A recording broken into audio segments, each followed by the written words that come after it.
¿Cómo les va? Muy buenas noches, bienvenidos, bienvenidas a Sin Lugar para los Débiles. Era Antonio Machado, ¿no? Antonio Machado, el gran poeta que alguna vez dijo golpe a golpe, verso a verso, una canción que después inmortalizó Joan Manuel Serrat. Bueno, elegí estas palabras para sintetizar la semana que vivimos. Una semana donde la palabra golpe se utilizó mucho, la utilizó el gobierno con una intención. Sin embargo, sucedió, no con la intencionalidad del gobierno, pero sucedió en términos de lo político. El gobierno buscó todas las formas de decirle a la sociedad que si se votaba en el Senado de la Nación el aumento jubilatorio, si se votaba la moratoria y si se votaba el ATN, los recursos para las provincias, estaban dando un golpe de Estado, un golpe institucional. Francamente, un delirio de aquellos que se creen que todo lo que no forma parte de su deseo, de su sentir, de su pensar, está por fuera del orden democrático, ¿no? Parece que este es el juego al que nos quiere empujar el gobierno nacional. Pero sin embargo, este golpe nunca sucedió porque nunca estuvo pensado, porque es simplemente el juego de la democracia. Pero sí existió el golpe político que significó que precisamente el Senado haya aprobado estas leyes. Un golpe para un gobierno profundamente autoritario, un golpe para un gobierno que no entiende que precisamente la democracia se sostiene a partir de la representatividad que se tiene en las distintas legislaturas, en el Congreso de la Nación. Pero además, estos golpes que se dieron en lo político y a buena hora de la oposición al gobierno, que vamos a estar analizando si esta unidad de acción de los gobernadores frente al gobierno se va a transformar en una política opositora de aquí en adelante. Porque yo creo que la Argentina está mucho más cerca hoy de ser una confederación que de ser una república. Entonces, quiero que nos detengamos en un ratito a ver si en realidad habrá mucho más motivos para celebrar de cara al futuro o simplemente nos vamos a quedar con este hecho. Porque ahora el gobierno va a vetar, vamos a ver si lo hace. Pero si veta, yo quiero ver a los mismos senadores que representan a distintos gobiernos provinciales que se planten frente al veto. A ver si en el medio arreglan algo y todo se olvida. Bien, vamos a ver cómo el gobierno empezó a construir sentido. Ustedes dirán, sí, el gobierno habló de golpe, sabíamos que no era cierto. ¿Y qué pasa con eso? Nada pueden decir muchos. Y yo les digo que la construcción de sentido se hace todos los días y casi con microrelatos. Entonces te aparece un jefe de gabinete y te dice, ojo, que lo que busca la oposición es tirar abajo el gobierno. ¿Por qué? Por aumentar las jubilaciones. Estamos todos locos. Qué nivel tan chato de discusión política, ¿no?, que tenemos. Aumentar las jubilaciones sobre jubilaciones miserables es querer dar un golpe institucional. Que las provincias tengan sus recursos es para este gobierno un golpe institucional. Bueno, vamos a escuchar cómo empezaban la semana. Cómo empezaba Franco, de alguna manera queriendo marcar el territorio y queriendo amenazar a los gobernadores. El jefe de gabinete. Yo creo que la irregularidad de la sesión es clara, ¿no? O sea, es una especie de sesión autoconvocada por el kirchnerismo para tratar todas leyes que afectan el eje central de la política del gobierno, que es el equilibrio fiscal. Yo creo que esto viene a ser como una especie de golpe institucional del Senado de la Nación, organizado por el kirchnerismo, ¿no? Es el kirchnerismo el que está planteando llevar adelante una sesión que no fue convocada por la presidenta del Senado. Un golpe institucional del kirchnerismo. Esta es la lógica, la construcción del enemigo interno, el kirchnerismo, golpe institucional. Ahora, yo me pregunto si hay una porción de la sociedad que puede aceptar esto. Resulta que en la democracia libertaria, el defender tus derechos es dar un golpe institucional. ¿Por qué? Porque el gobierno nacional tiene el superávit fiscal por encima de la vida. No exagere, Fernando. Bueno, por encima de la vida. No, sí, por encima de la vida. quitan medicamentos oncológicos, cierran el Instituto Nacional del Cáncer, cierran o rearman, reduciéndolos, 21 organismos del Estado, pueden generar 50.000 desempleos, puestos de trabajo, se pueden perder por una medida, y todo eso en pos del déficit cero. Si alguno tiene dudas, el déficit cero está por encima de la salud de tu abuelo. Digo, para contarlo de una manera más coloquial. El déficit cero está por encima de tu laburo. El déficit cero está por encima de la ciencia, de las jubilaciones, de la educación, de la salud, del INTI, de todo lo que quieran. El gran concepto abstracto, mentiroso además, del gobierno está por encima del bienestar, del bien común. Pero hay gente, qué sé yo por qué, que en realidad dicen, bueno, sí, la verdad es que a mí me cuesta llegar a fin de mes, la verdad que el transporte cada vez está más caro, la verdad que se vino un tarifazo, la verdad que es insostenible, que tengo que tener 2 trabajos, pero hay que bancar el déficit cero. Qué increíble, ¿no? Que hay una porción de la sociedad que hasta llegue a pensar de esa manera. Un título por encima de tu bienestar. Pero Bullrich insistió con esta lógica. Bullrich que nos dio mucho tema, ¿no? Porque se peleó con Villarroel. Abro un paréntesis ahora porque tengo miedo de olvidarme. El que se cree la interna entre Villarroel y Milei, entre Villarroel y Bullrich, como una interna política y de un país que están discutiendo, por favor, dése por terminado, ¿eh? Ahora vamos a hablar de una interna que es simplemente una punta de lanza para construir una nueva línea de la derecha futuro, nada más que eso. Pero Bullrich, de esta manera, construía el escenario del golpe institucional. A su vez, a través de su tuit, hoy el kirchnerismo planea un golpe institucional en el Senado, planteándole a la vicepresidenta una sesión autoconvocada para arrebatarle al poder, a la presidencia del Senado, y agujerear los éxitos económicos del gobierno que tanto nos han costado a los argentinos. No se puede permitir. Están planteando un golpe institucional y llevarse puesto el Senado. Bueno, y sigue. Llevarse puesto el Senado. Esta fue la lógica que quisieron instalar. Bueno, no sucedió. No sucedió porque se plantaron los gobernadores, porque se plantaron en el Senado. Quiero sacarme el sombrero ante el senador Mayans, que hizo una clara demostración de cómo se ejerce el arte de la política en el recinto. Y Mayans fue marcando el ritmo de lo que sucedía en la Cámara. Quiero decir también que cuando Patricia Bullrich escribe el tuit, que ya todos han leído, exigiéndole a la vicepresidenta Villarroel que se levante de la sesión, porque estaba convalidando el accionar del kirchnerismo, que era un golpe institucional, para los que dicen, no, está todo roto, Villarroel se levantó y se fue. No nos olvidemos de decir eso, ¿eh? Sí, está bien, se fue, se habrá metido en la oficina y le escribió el tuit ahí, que le respondió con todo, que ahora lo vamos a ver. Donde le dijo al fin y al cabo todo lo que es. Pero quiero decir que Villarroel hizo caso, ¿eh? Se levantó y se fue. Les nombraba a Mayans. Antes de verlo a Mayans, quiero que veamos al senador Pablo Blanco, hablando precisamente sobre este golpe institucional que amenazaba a Bullrich que estaba por suceder.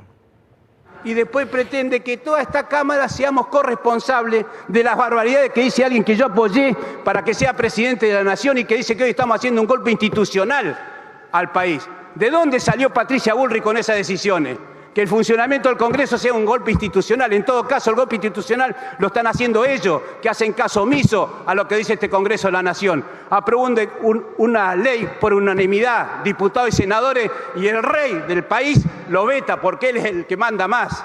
¿De dónde salió Patricia? ¿Quién es esa Patricia Bullrich?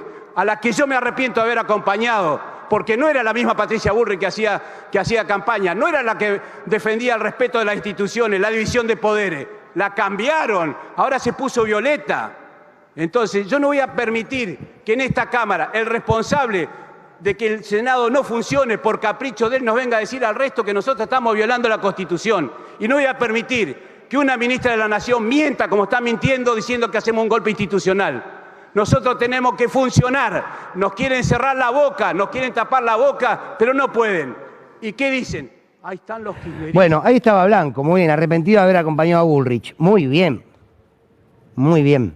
Bien por Blanco. Ahora, Bullrich tiene toda una historia, ¿no? Como algunos tardan un poco en advertir quién es cada cual, pero a buena hora. ¿Quién es Bullrich?, se preguntaba Blanco.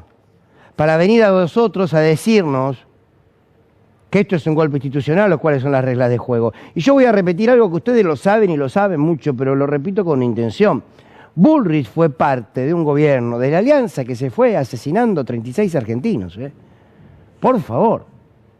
Digo, porque de esa madera está hecha Patricia Bullrich. Y por último, Mayans, manejando el Senado, generando las condiciones políticas para que finalmente se termine de votar como se votó. Nadie por ningún motivo puede impedir el funcionamiento de un poder del Estado, porque eso sí que es un delito. No se puede hacer.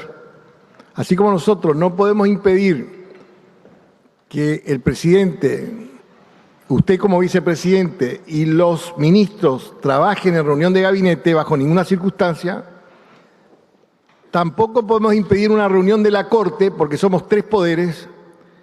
Nadie puede impedir el funcionamiento del Senado. Nadie. Porque si se impide el funcionamiento del Senado o de diputados, es un golpe de Estado. Estamos sin división de poder. Ahí está, les explicó Mayans.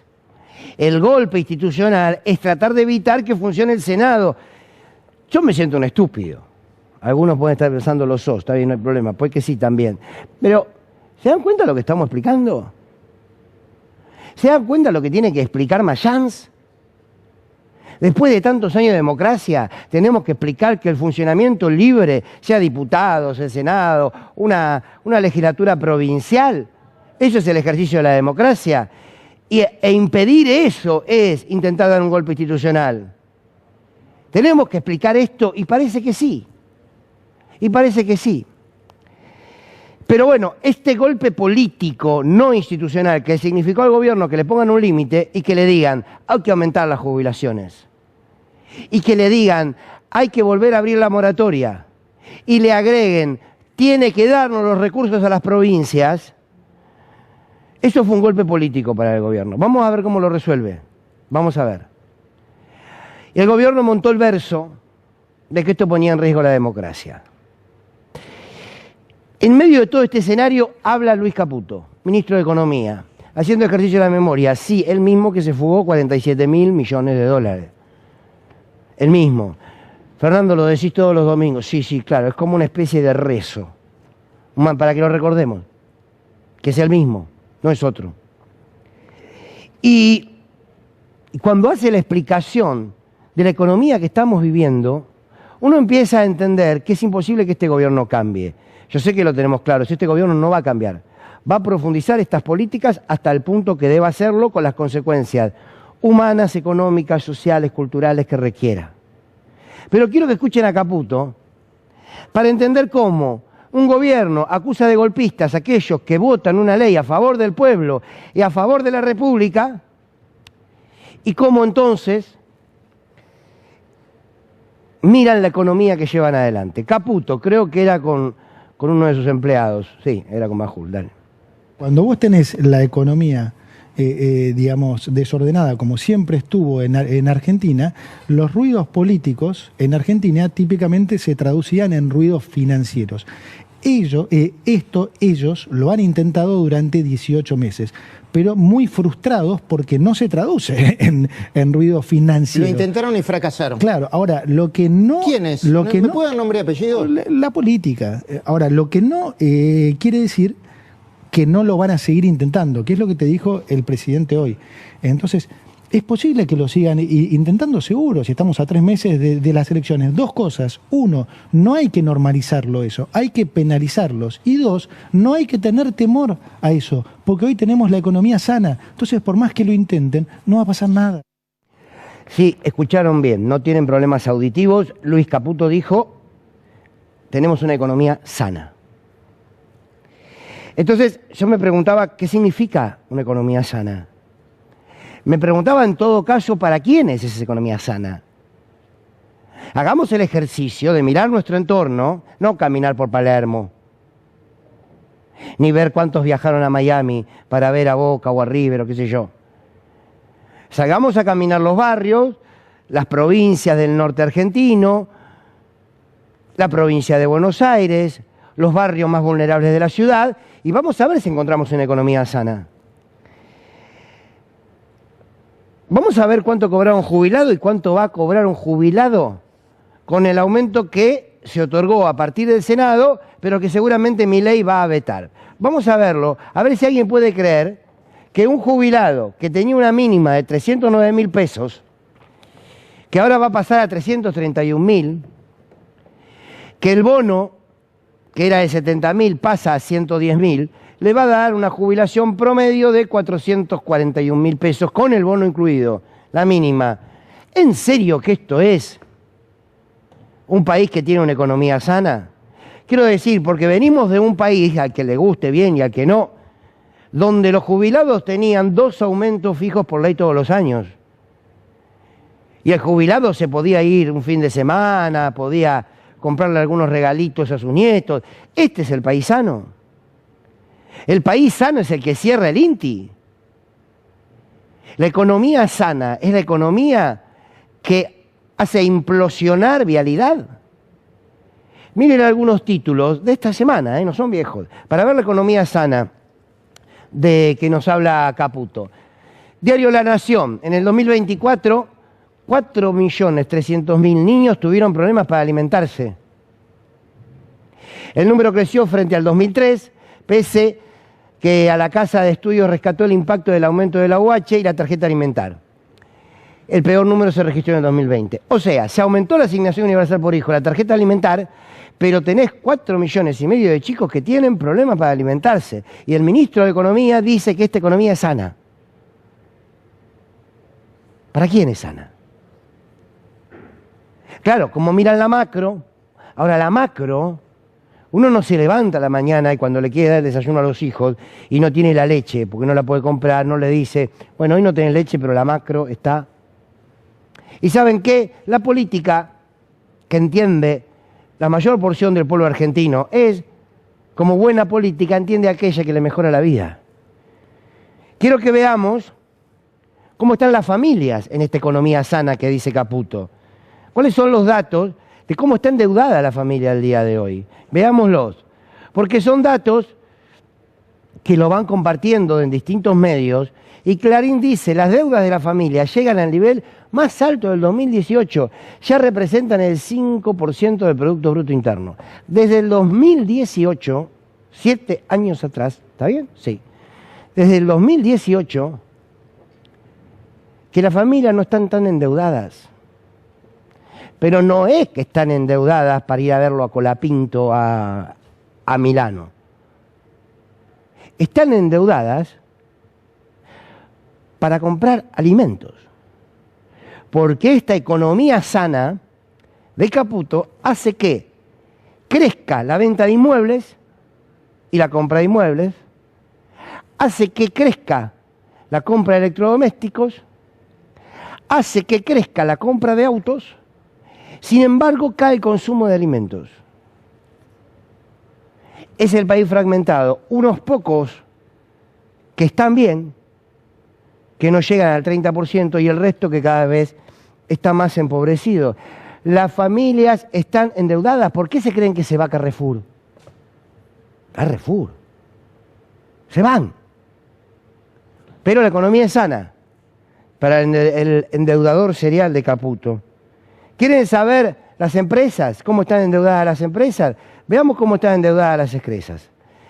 Desde familias hasta empresas crece el atraso en el pago de deudas. Se empiezan a ver los cheques rechazados, más mora en el pago de préstamos personales, más mora en las tarjetas de crédito y el default en compañías. Miren qué economía sana. Lo dice Clarín, ¿eh? Lo dice Clarín, no lo dice Página 12, no lo dice... No. Me pregunto entonces, ¿cuál es la economía sana? Y me pregunto cómo el gobierno puede sostener este discurso. ¿Se entiende por qué entonces todo aquel que se opone termina siendo un golpista? Este es el país que tiene una economía sana, el país que le recorta los ingresos de discapacidad. ¿Saben cuánto es el promedio de la pensión de discapacidad? 300.000 pesos. Un poquito menos. 280.000. En algunos casos un poquitito más. Eso están sacando. ¿Alguno quiere preguntarse cuánto cobra el hermano de Adorni? No. Los más de 50 asesores que tiene Adorni, no sé para qué, pues para decir las barbaridades que dice cada mañana. Bueno. Valentina Bassi, todos la conocemos como una excelente artista, actriz argentina, ha estado en la marcha por discapacidad. Tiene en su familia personas que tienen una determinada discapacidad. Habló con tanta claridad que quería volver a recordarla para que ustedes la escuchen. Una medida pido a favor de las personas con discapacidad. Que claro lo plantea. Porque hay que entender que son derechos, no es que es un beneficio, no es que es un privilegio que mi hijo vaya a una escuela especial. Por su condición tiene ese derecho. Y como son derechos, no puede depender del bolsillo de cada familia. Se trata de humanidad, de sensibilidad, que siento que falta un poco, ¿no? Porque sé que falta sensibilidad en muchos senadores, en otros no. Es que estamos aquí, insisto, no es un descalabro fiscal esta ley, no va a ser un pero para nada, es solamente decisión, empatía, humanidad, ganas de tomar una medida a favor de las personas con discapacidad. ¿Es tanto lo que pide?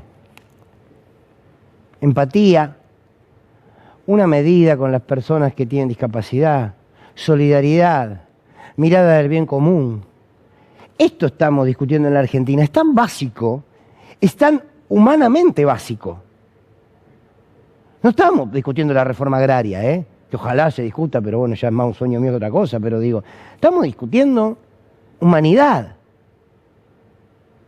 Estamos discutiendo medicamentos, estamos discutiendo jubilación, estamos discutiendo tener a los trabajadores y trabajadoras de vialidad, porque van a aumentar los accidentes de las rutas. La descomposición a que este gobierno nos está sumergiendo es en todo el estamento social. No deja rincón. Economía sana, dijo Caputo, miren lo que tengo acá atrás. Economía sana. Este es el país en emergencia. Nosotros, la Argentina es una Argentina en emergencia, no porque lo diga yo, Ustedes saben, sí lo saben, que la última sanción del Senado fue la ley jubilatoria, la reactivación de la moratoria y la emergencia en discapacidad. ¿Por qué? Porque precisamente se denunció una emergencia en discapacidad. Porque no tienen recursos. Los electrodependientes le quitaron los recursos y les aumentaron las tarifas. Y quiero decir algo, perdón, pido disculpas, no es mi estilo. Seguramente la palabra que utilice no sea la correcta porque significará muchas cosas, pero el sentido en que lo digo es el sentido que históricamente tiene esa palabra. Hay que ser terriblemente hijo de puta para cerrar el Instituto Nacional contra el Cáncer. Perdonen por la palabra, para cerrar el Instituto Nacional contra el Cáncer, tenés que ser eso o el calificativo que quieran. ¿Saben qué? Acá no hay análisis político, acá no hay palabras coloquiales para explicar. Tenés que ser despreciable. ¿Cuánta plata es? ¿Cuánta plata es? Bueno, emergencia en discapacidad. Esta es la economía sana que hace que habla Caputo. Emergencia alimentaria y sanitaria para jubilados. Esta es la Argentina de hoy, Dictamen de mayoría, el proyecto de ley que declara emergencia de las pymes en Argentina. Piden la emergencia vial en Santa Fe. La oposición logró el dictamen para declarar emergencia en pediatría y el financiamiento del Garrahan. Tenemos emergencia en discapacidad, emergencia en pymes, emergencia en jubilados, emergencia pediátrica. Emergencia pediátrica. Están vaciando el Garrahan. El Hospital de Clínicas tuvo que renunciar al 40% de las cirugías porque no tienen insumos. Pero la economía está sana. La economía está muy sana. En el medio de todo esto, claro, se celebra lo poco que hay. ¿Y qué es? que los gobernadores se juntaron y dijeron, bueno, vamos a poner un límite al gobierno nacional.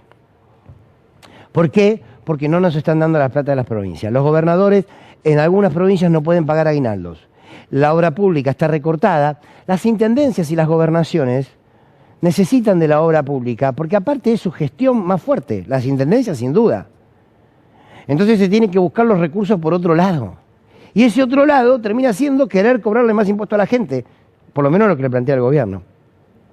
Ahora, bien, nosotros teníamos un grupo de gobernadores que se decían aliados o se decían dialoguistas, a los que yo llamo humildemente oficialistas. Y luego un puñado de gobernadores, si se quiere, conducido más por Axel Kicillof, por Ricardo Quintela de La Rioja, por Silioto en La Pampa, que son, si se quieren, los que tienen la solidez de ser claramente opositores a este gobierno, pero después están los que van fluctuando de un lado a otro. Entonces yo me preguntaba esto que vemos aquí en el wall a mis espaldas. Hoy en día somos más una confederación argentina que una república.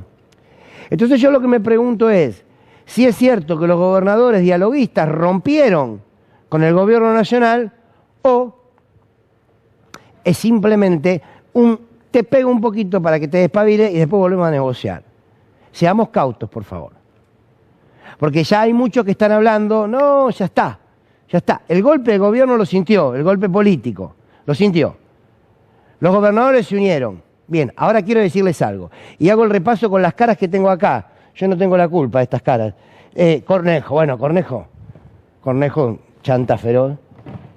Ahora, Cornejo, Frigerio, y cada uno de los que está aquí, Nacho Torres, Jalil, Puyaro, Yayora,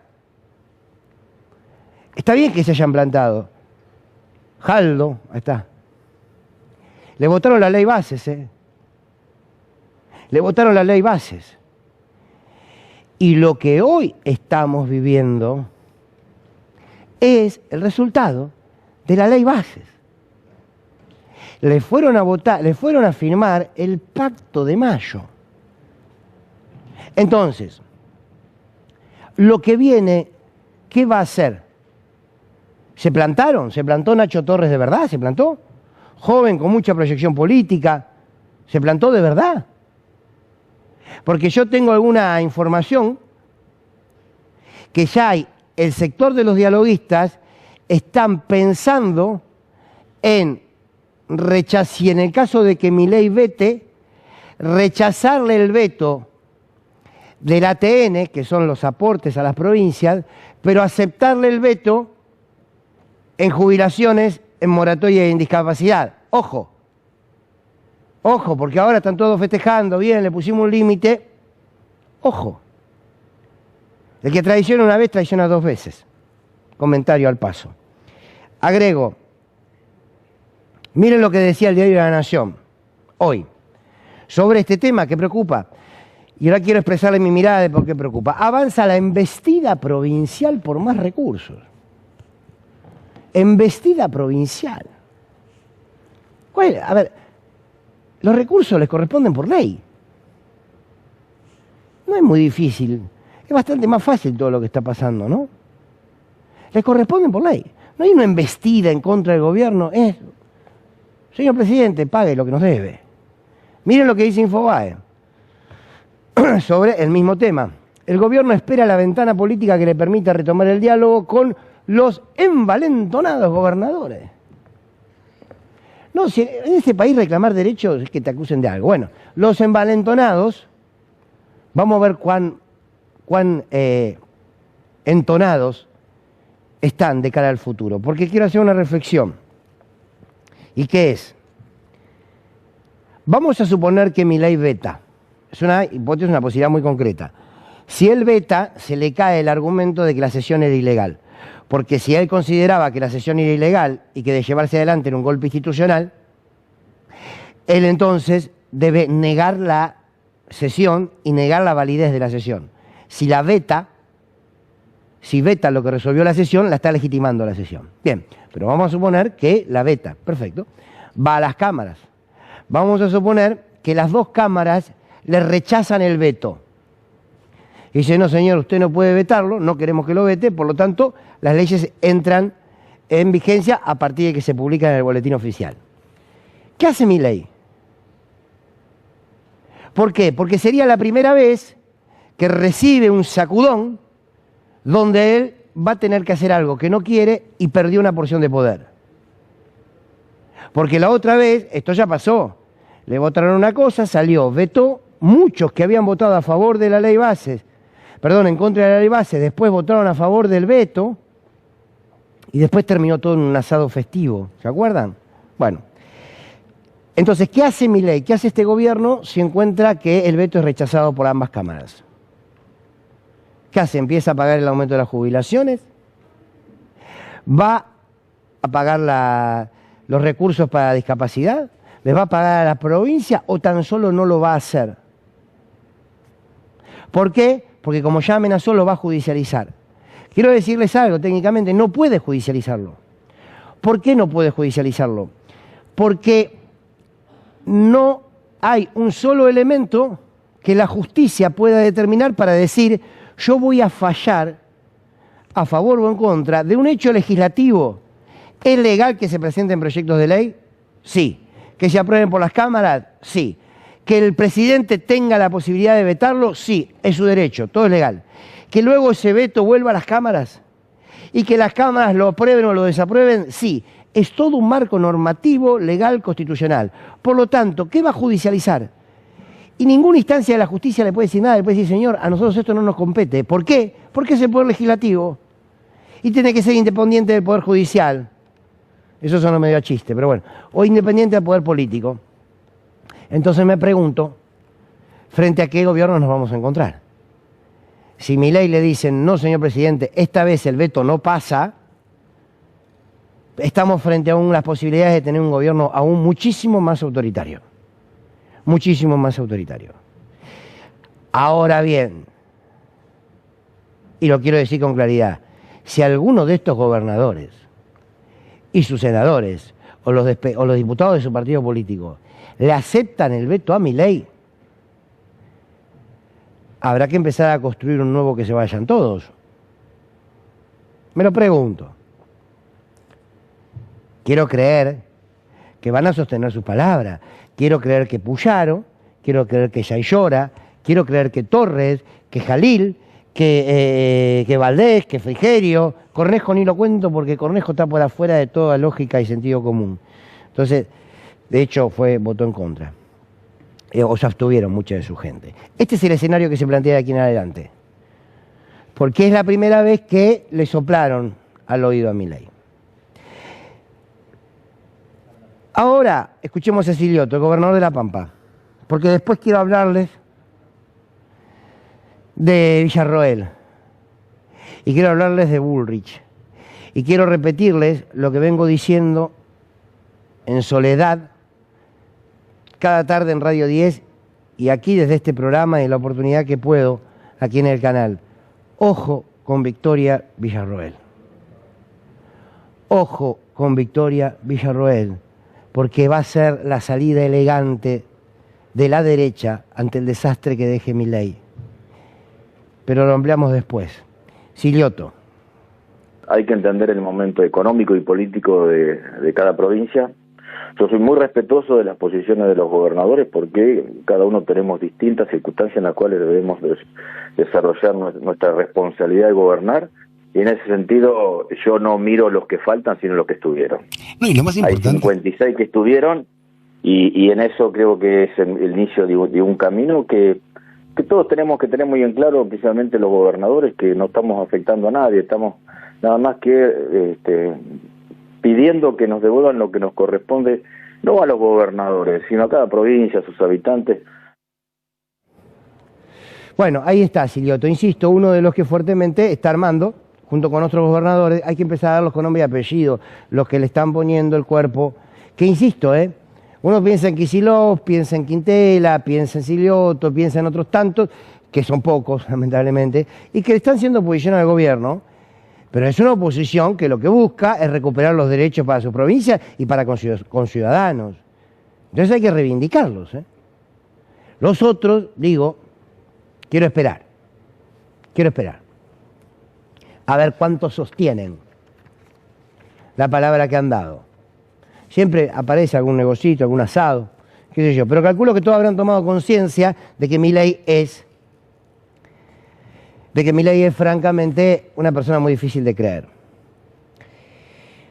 Vamos a los golpes internos que se han empezado a dar. Golpes internos donde hay dos figuras centrales, que son Villarroel y Milei, y que aparece Bullrich como el brazo ejecutor. Porque antes el brazo ejecutor de la interna era Lemoine. Y Lemoine es Lemoine. Qué sé yo, ¿no? Tantos años de democracia para tener a Lemoine diputada. Pero la interna entre Villarroel y Milei es una interna que lo puede perjudicar al gobierno nacional en algún punto, pero es la interna que Villarroel plantea como su camino a recorrer para ser la figura de la derecha en la Argentina. Milei termina y termina mal. Esto lo sabemos. De acá a 3 años, que le quedan 2 años y medio, otro mandato más no lo sé, pero en el momento en que se vaya, se va mal. La derecha va a empezar a construir una alternativa, y la alternativa ante un Macri desgastado, ante nuevos dirigentes de la derecha con claridad que no aparecen, Villarroel es un personaje. Ahora vamos a ir a un corte muy chiquitito, muy chiquitito. A la vuelta, yo les quiero contar por qué Villarroel es más peligrosa que Milei y cómo Villarroel puede volver a recuperar a Mauricio Macri. No subestimemos más a Mauricio Macri, no subestimemos a Villarroel. ¿Por qué? Porque antes vos necesitabas construcción territorial para ser presidente, estructura política para ser presidente, comité, partidos, institucionalidad. Ahora te alcanza con los medios. ¿Saben por qué Bullrich la confronta a Villarroel? Porque Bullrich quiere ser la Meloni argentina. Y Villarroel tiene más estilo para hacerlo, ¿no? Es como más elegante, anda más perfumada. A la vuelta de este corte, chiquitito, chiquitito, les cuento por qué Villarroel es un riesgo del presente y sobre todo del futuro. Ya volvemos. Bueno, muy bien, prometida que era cortita. Volvamos, Villarroel, Milei. ¿Por qué hago esta advertencia sobre Villarroel? Porque hay una tendencia, desde mi punto de vista, que rápidamente construye cierto sector de la dirigencia política y también los medios, que es, está enfrentado Milei con Villarroel, cosa que es cierta, con Bullrich, cosa que es cierta, pero a partir de ahí se empieza a construir un entorno de análisis que, desde mi punto de vista, no hacen a la esencia de lo político. A ver, ¿qué me puede importar a mí que Villarroel se pelee con Milei en torno a que lo puede debilitar internamente al presidente? Está bien. Ahora, en términos de lo que puede generar de distinto Villarroel para nosotros, para los intereses del pueblo argentino y de los trabajadores, no es nada distinto. Al contrario, es más peligroso. ¿Por qué Villarroel es más peligrosa que Milei? Porque Villarroel es inteligente. ¿Por qué Villarroel es más peligrosa que Milei? Porque Villarroel tiene una característica de su personalidad y de su imagen mediática, que es lo que la Argentina va a pedir después de que el presidente, con algunos cuestionamientos psicológicos, nos deje. Quiero decir, cuando vos te hartaste, te agotaste de la locura, de la violencia, del grito, del insulto, muchos van a encontrar el equilibrio, la imagen de lo estilistamente político, del buen hablar, del buen decir. Y eso es Villarroel. Villarroel es la dirigente política de la democracia educada y parida por la dictadura militar. Insisto, parte de la... Villarroel se formó con Videla, lo ha dicho. Entonces, ojo con Villarroel, ojo a los dirigentes del peronismo, que algunos ya escuché decir, che, bien, che, si Villarroel le está pegando a Milei, hay que bancarla, ¿eh? No, hay que bancarla nada. Que se peleen entre ellos, hay que bancarla nada. Es Villarroel. Bullrich le dijo en plena sesión que se tenía que levantar y se tenía que ir. La verdad es que Villarroel hizo caso, ¿eh? Se levantó y se fue. Pero cuando se fue, le escribió un tuit, sí, claro, para tirar balcones. Hermoso. Vamos a leer el tuit que escribió Villarroel. Ministra Bullrich, la democracia fue denigrada cuando personas que integraron orgas terroristas, como en su caso, manejaron durante décadas el destino del país. Todos los argentinos saben de qué lado estoy en lo que al kirchnerismo se refiere, porque lo combatí siempre mientras usted pululaba de partido en partido. La sesión ordinaria del día de hoy fue estipulada en fecha y hora en la sesión preparatoria anual. Como vicepresidenta ponga, no ponga vicepresidente, cumplo con mi rol institucional, el cual implica las sesiones, que la presida de las sesiones me gusten o no. En otras cosas me votaron para defender la institucionalidad y hacerla respetar, no para levantarme cuando las papas queman, o cuando el Ejecutivo recuerda que soy vicepresidente, que es A, pero le pone la E. Paremos acá. Esta para mí, de todo lo que le dice, es lo más importante. Cuando Villarroel le dice, yo no voy a cambiar las cosas cuando ustedes se dan cuenta que yo soy la vicepresidenta de la Nación. Eso, si se quiere, es el dato político, que sí habla de un quiebre político, que es el único que nos importa en la relación entre Villarroel. Villarroel está fuera de las decisiones del gobierno. Tarde o temprano, Villarroel empieza a construir lo propio. Tarde o temprano, Villarroel empieza a construir lo propio. Y los medios la pueden acompañar, algunos, ¿eh? Bien. Hubo mucha gente en Instagram, seguramente los que tuitean de parte del gobierno, a castigar a Villarroel. Y Villarroel le fue contestando a uno por uno. Vamos a leerlos porque son interesantes. Porque esto habla de que ya la cosa está caldeadita. ¿Por qué abriste y diste lugar para que voten por moratoria, retroactivo y jubilación? Vos querés romper el equilibrio, le dice, sin rivales, que debe ser uno de los que... Bueno, Villarroel dice, si hay equilibrio, entonces asistir a los más desprotegidos no debería ser tan terrible. Ojo con el populismo de derecha, esto lo estoy agregando yo. Ojo con el populismo de derecha. El tema es que un jubilado no puede esperar y un discapacitado menos, que ahorre en viaje y en la CIDE. Salió con todo Villarroel. Les están diciendo, Villarroel les está diciendo que están viajando demasiado, que están poniendo mucho dinero en la CIDE y que no pueden abandonar a los que más necesitan. ¿Cuál es el discurso distintivo al que hoy tiene un sector de la oposición? Ojo con Villarroel. Una más de estas discusiones. No se puede traicionar las convicciones del presidente. Pensé que eras leal, pero no. Menos un seguidor. Bueno, y Villarroel le responde, el presidente no debe traicionar lo que dijo, porque si lo hace, los demás deben marcárselos. Bien. Estamos asistiendo a la construcción política individual de Victoria Villarroel. Por favor, un humilde comunicador lo pide. Debe estar contento Moreno. Debe estar contento Guillermo Moreno, que Villarroel está... A lo mejor hasta parece una alianza. Pero, digo, ojo. Ojo, porque muchos van a empezar a darse cuenta que lo que piensan lo expresa Villarroel. Porque es lo que está diciendo. Pero por favor, no nos comamos el relato de una disputa política que tiene solamente intereses personales. ¿Puede Villarroel resucitar a Macri? Sí. ¿Puede Villarroel terminar haciendo una alianza de cara al futuro, aunque no sea visible, pero hacia abajo, con el sector del PRO que ha despreciado Milei? ¿Puede la derecha reconfigurarse después de la locura gobernando? Sí. Por eso hay que tener cuidado. Por más que Villarroel, esto último que esté diciendo, sea cierto, no deja de ser la hija educada, formada ética, moral y políticamente por la dictadura militar. Otro corte cortito, 3 minutitos y estamos de vuelta. Bueno, ya estamos de vuelta. Le doy la bienvenida a Magallanes. Es una alegría verlo. El fin de semana pasado no vino. ¿Pasó algo, no?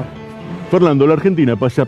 Lo felicito ¿Por qué? como periodista independiente por el resumen semanal que ha realizado, porque la Argentina realmente es inmensa y sorprendente. Pero le puedo decir una cosa, como periodista independiente que soy. Es muy dramático. ¿Quién? Usted. El decreto de la disolución y la transformación y la fusión de todos los organismos no quiere decir, no implica que va a haber 52.000 despidos. Capaz que son 50 o 49.000. Bueno, es un montón igual. Bueno, 48.000. No, eso no van a ser 50. Hay que sacarle dramatismo. Igual la Argentina es emocionante y dramática, porque vamos del decreto al Senado, suspenso. Dígame si no vivió el suspenso cuando a punto de votar el tablero se apaga. Ah, cierto. Espectacular, chicos. Suspenso. Drama. A ese señor que no lo dejaron entrar porque no tenía corbata. De todo. Y también la emoción. ¿Y a qué me refiero con la emoción? Cuando Luis Juez justifica su voto... Sí. Ojo, ¿dónde se va a meter? Hace en carne propia, con respeto lo digo, pero mire la reflexión de un periodista independiente. Luis Juez argumenta desde su experiencia personal. Tiene una hija con discapacidad. Imagínese usted si los que decidieran, o los que votaran, hicieran piel también. No le digo lo que hizo Luis Juez, pero imagínese que el que decide por los empleados de vialidad tiene un empleado de vialidad viviendo en la casa. Su decisión sería distinta. Imagínese si viviendo en su hogar hay un médico del Garraham. Su decisión sería distinta. Imagínese toda la provincia de Bahía Blanca viviendo en su casa. Le puedo asegurar que la ayuda... Es una ciudad, no es una Pero provincia. tienen un quilombo como si fuese una provincia. Bueno, sí, claro. Le puedo asegurar que la ayuda saldría de una manera como por un tubo. Si los que decidiesen o votaran harían piel y harían sangre la problemática de los demás, quizás nos evitaríamos algunos problemas. Ahora, Fernando. ¿Por qué habla así? Que se queda Porque soy periodista independiente como los canales que los rodean. Le quiero decir una cosa.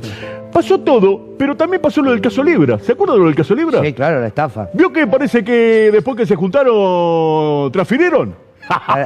¿Vio que parece que antes que se junten y después que se junten y después que salte la ficha, agarraron la caja de seguridad y andaban todos con la valijita? ¿Vio? Sí, Espectacular. bolsito, Bueno, bolsito. Sí. ¿Le puedo decir una cosa a usted y al televidente? Sí. Si quiere invertir, no invierta en Libra. Porque no. aparte todavía se puede invertir en libras, le quiero Bueno, en decir. dólares. No, en dólares tampoco. ¿En qué? Invierta en un radical. Yo le puedo decir que lo más rendidor ahora del mercado es un radical. El radical te rinde, el radical no te trae problemas, el radical te puede ladrar, pero nunca va a morder la mano del amo, la mano del poder. El radical es la mascota que no muerda al niño. Es todo ganancia, chicos, quedan poco, están a muy buen precio y es lo más rendidor. No, bueno, pero no son todos. Bueno, ¿cuántos son? Está bien. Entran en un remis, pero le quiero decir que son los más rendidores en la democracia argentina. Hoy un radical. ¿También sabe dónde pueden invertir? ¿En qué? ¿Vio que ahora con este asuntito del INTA parece que quedan 40.000 hectáreas Sí. a disposición? Yo le quiero decir que mientras usted está en su casa abriendo la heladera y mirando el espacio en blanco, los que metieron a Javier Milei en ese hotel, después de ganar las elecciones durante días y días y días, ¿se acuerdan? Porque lo metieron, no salió, le sacaron 600 artículos en una ley, le metieron el ministro, le metieron todo. Esos muchachos con las 40.000, que debe ser una tierra de mierda, las 40.000 hectáreas del INTA, deben estar así, con un babero que dice, la quiero toda para mí. Chicos, esta es la Argentina que usted está viviendo. Lo estoy viendo al señor Pablo Dugan ahí con una facha. Dugan. Está flaco. Está muy bien, Pablo Dugan, está muy bien, está muy bien. Y usted también, ¿eh? No, yo la conozco. ¿Quién es el más lindo de los tres? ¿Eh? El más lindo de los tres. Si usted Magallanes, ustedes, sí. Muchas gracias, muchas gracias. ¿Se vaya? ¿Cómo no me voy a ir? Gracias, Me voy a ir, Esté pero muy me bien. quedo mirando Duro de Doma. Por supuesto. Bueno, yo me despido. Les agradezco mucho que nos hayan acompañado una noche más. Insisto, una semana que tiene hechos políticos para celebrar, pero que abren un escenario con un montón de interrogantes. Seguramente en los días que se vayan sucediendo vamos a ver si los gobernadores realmente se plantaron frente al gobierno o fue simplemente una movida. Repito esto, ojo con creer que en Villarroel hay una persona que puede empezar a tomar el discurso opositor al gobierno, pero al mismo tiempo antiperonista, porque esa parece ser la lógica que se viene construyendo.